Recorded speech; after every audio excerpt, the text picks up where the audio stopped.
Hi, this is your 5-minute geography lesson. We're covering Theme 1, Element 17, Flooding Factors. Hand out the exercise books. I'm Mr. S and I'll be your 5-minute teacher. Now we've already discussed what the flooding factors are in the previous lesson, which affect the speed at which water moves through the drainage basin and the processes of that drainage basin. Now, today we're going to look at how does that represent in terms of the factors that influence what a flooding event does and what that's represented like if we try to graph it. So let's start off by looking at a storm hydrograph. We look at a hydrograph to show us how quickly water gets into the river, and it also shows us how quickly it leaves the river and ultimately how bad a flood is. Now a storm hydrograph shows us two separate elements. There's a bar graph represented on the left hand side here, and this represents the amount of rainfall coming into the drainage basin of this river. We then have a line graph that represents the amount of water or discharge within the river. As you can see, this storm event starts at about 1 o'clock in the morning. It reaches its peak. By that we mean this is when the most water has fallen during the storm at about 3. And then the storm event disappears or dissipates by about 4 o'clock. Now you'll notice that it doesn't instantaneously reach into the river. You can see that during the storm event, the water is around its base flow, so that's the normal flow of the river. And it actually takes a couple of hours to get into the river proper. Now, this line here is called the rising limb.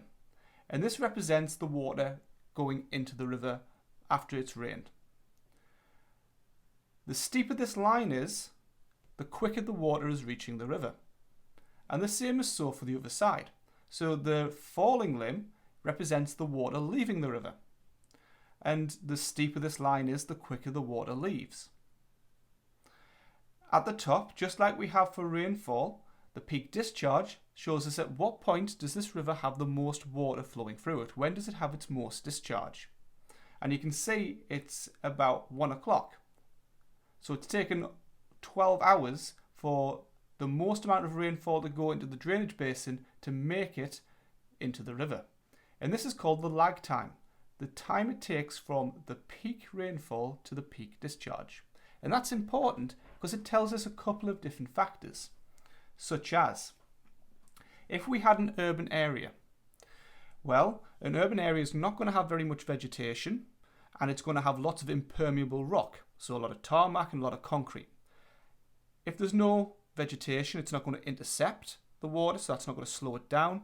It's not going to seep into the soil because all of that impermeable rock is going to keep it on the surface, and it's going to flow as surface flow, as surface runoff into drains and directly into the river. That means it's going to speed up that process of going from being in the drainage basin to being in the river. So the peak discharge, the peak discharge is going to be closer to the peak rainfall, and that means that the lag time is really reduced. So it's got a short lag time, and that can be represented as our red line on this graph. So you can see it's got a really steep rising limb, and if the peak rainfall, which isn't represented on here, but let's say it's where our axis line is, then this happens really quickly. And then again, it's going to go out of the river really quickly as well, but it's not as quick as the rising limb in this case. If we contrast with a rural area, well, a rural area is going to have lots of vegetation. It's going to have very little in the way of impermeable rock because most of it is going to be soil, which means it can infiltrate into the soil and it can be stored there and it'll be slowly released over time into the river. So it's not all going to make it there in one big go.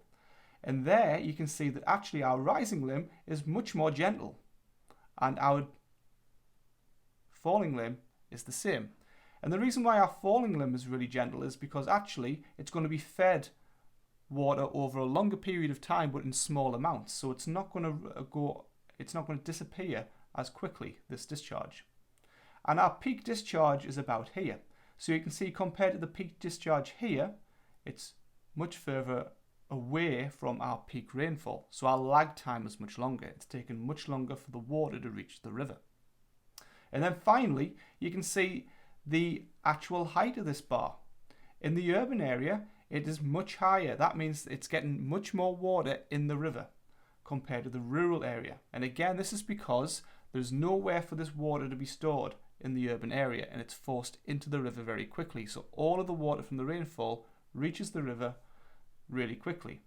Whereas in the rural area, it is stored in vegetation and in the ground, and therefore is not as much water, not as much discharge reaching into that river. Well, that's it for today, but continue your revision by completing the Now Try task for homework. Class dismissed.